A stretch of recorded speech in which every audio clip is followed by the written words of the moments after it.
Salut à tous et à tous, c'est la ferme de Théo et Dimitri. Aujourd'hui on se retrouve pour une nouvelle vidéo, on va parler des koalas indiens. Donc les miens, vous avez déjà vu ceux de Théo. Donc là on va vous les montrer, comme ça je vais vous expliquer les couleurs.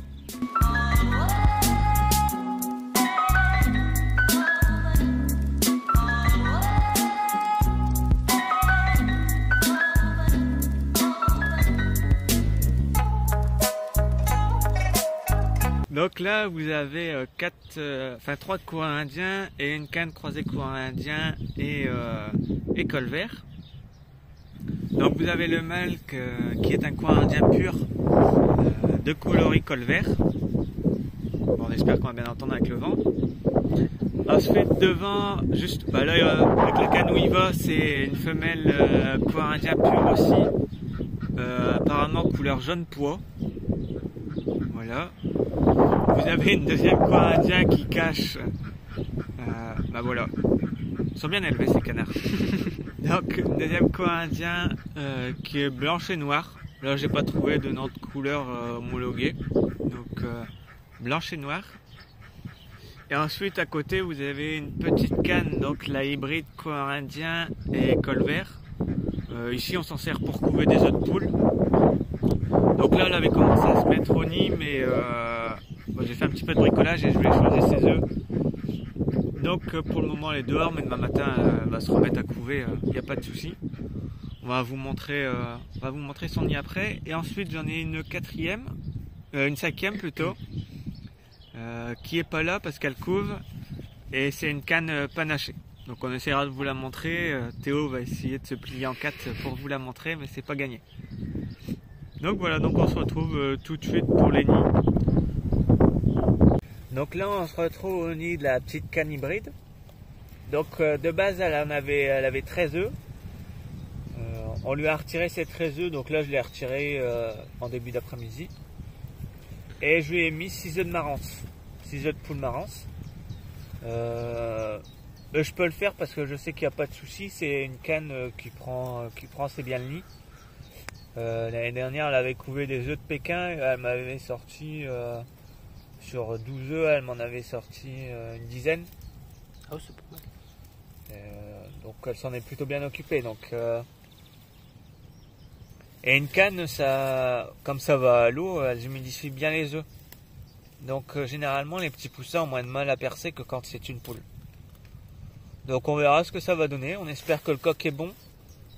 Mais normalement on sera fixé d'ici 2 semaines avec une autre couvée. Voilà, on va essayer de vous montrer le nid de l'autre canne. Donc voilà, là on se retrouve au nid de ma panachée, donc la canne que vous n'avez pas vue tout à l'heure. Donc elle est sur un nid, on a compté les œufs tout à l'heure mais je me rappelle plus, on en a combien? 12, une douzaine.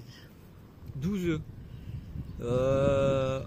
À mon avis, si on a de la chance, elle nous fait comme l'année prochaine et j'en aurai 10 petits. Le mâle est plutôt bon. L'année dernière, on a un taux de fécondité qui était à 90%, alors que c'était la première année. Donc on espère qu'il a continué sur la même lancée. Donc voilà, donc elle est sous une coupole. C'est des anciennes coupoles pour mettre des lampes chauffantes. Ah bon? Ouais. Oh, c'est vieux, c'est archi vieux. Et donc elle est à l'abri là-dessous. Vous voyez qu'il ne faut pas une très grande entrée pour que ça passe. Hein. C'est clair. Donc elle est bien là. Maintenant on la laisse faire. Il faut juste que je pense à noter la date de début de couvaison. Qui était il y a 2 jours. Donc mercredi 16.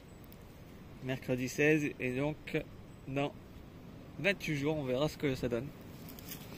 À savoir qu'on va devoir l'attraper parce qu'on les laisse pas en liberté. Parce que sinon les oies elles se font un malin plaisir.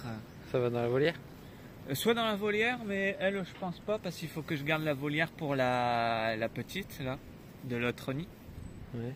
Ça elle va aller avec les poussins. Donc elle va certainement aller avec les poules. Elle sera là dans le parquet. Et si on voit qu'ils commencent à se faire attraper, ils iront dans un box de l'autre côté.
Donc là on se retrouve au niveau de l'ouverture qu'on a fait pour les coins indiens.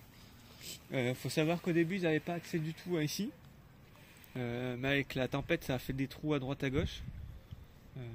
Puis des arbres qu'on a coupés qui sont un petit peu tombés sur les grillages, donc les canards en ont profité pour passer. Et donc du coup on s'est dit pourquoi pas leur laisser l'endroit, comme l'étang était un peu pollué par toutes les pommes qui étaient dans l'eau. Donc du coup on leur a laissé pour dépolluer. Donc on leur a fait une petite ouverture, vous pouvez voir c'est un truc complètement basique mais ça fonctionne plutôt bien. Normalement vous avez pu les voir passer. Et donc vous pouvez voir ils ont leur petit étang. Donc il faut savoir qu'ils vont aussi patauger dans ceux des oies. Ils viennent pas que ici. Ils font les deux. Ils font des allers-retours en fait. Donc là ils ont leur petit étang. À mon avis on a de grandes chances qu'il y en ait une ou deux qui pondent par ici. Mais il faudra qu'on cherche après les œufs. À savoir que les coins indiens c'est des canards qui aiment bien se sauver aussi. Aller explorer. On dirait pas comme ça parce qu'ils sont droits mais ça court vite. Coureur indien. Voilà, coureur indien. Plus vite qu'un colvert. Hein. Pourtant, moi qui en ai, je peux vous dire que ça court déjà pas mal vite un colvert. Et donc, ces demoiselles s'amusent à se sauver dans les pâtures à droite à gauche. Donc, on a commencé à griller un côté, il en reste un autre. Mais on peut pas tout faire. Donc là. Il passe pas là-bas là? Si, à travers le grillage là-bas, mais il s'est fait exprès pour qu'il puisse passer. Ah. En fait, il passe à travers les carrés. Mais de l'autre côté, on voit la haie, et là-bas, il y a du petit grillage, donc là-bas, ils peuvent pas passer. Après, là, le grillage est un peu tassé pour que ça soit pas des petits carrés.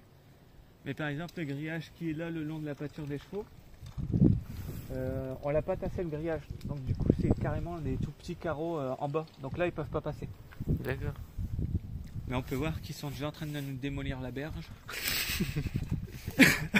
Mais bon. Après, on verra bien. De toute façon, on fait une année de test. De toute façon, ici, on fait que des tests, les 3/4 du temps. Chaque année, on se dit, ça a marché, on va faire un test sur autre chose. Donc, Qui ne tente rien à rien. Voilà.